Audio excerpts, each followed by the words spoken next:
Magandang araw po sa ating manonood, kakapasok lamang po na balita.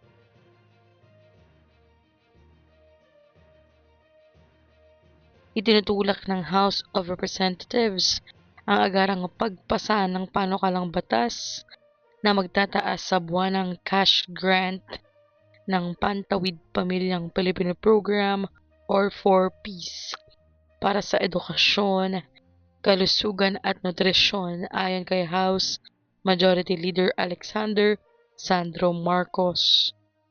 Ayon sa kanya, puspusang tinatrabaho ng House Committee on Appropriations ang panukala dahil malaki ang implikasyon nito sa pambansang budget.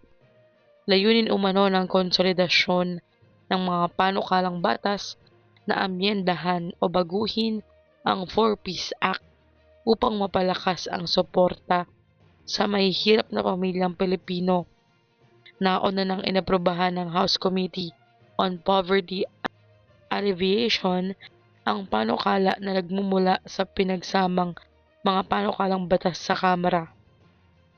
Mga panukalang pagtaas ng benepisyo, una sa edukasyon na hanggang 10 buwan kada taon, daycare at elementary mula 300 pesos na is going 500 pesos na, sa junior high school naman mula 500 na is going 700 pesos na, sa senior high school naman mula 700 ay nais nang gawing 900 pesos cash grant.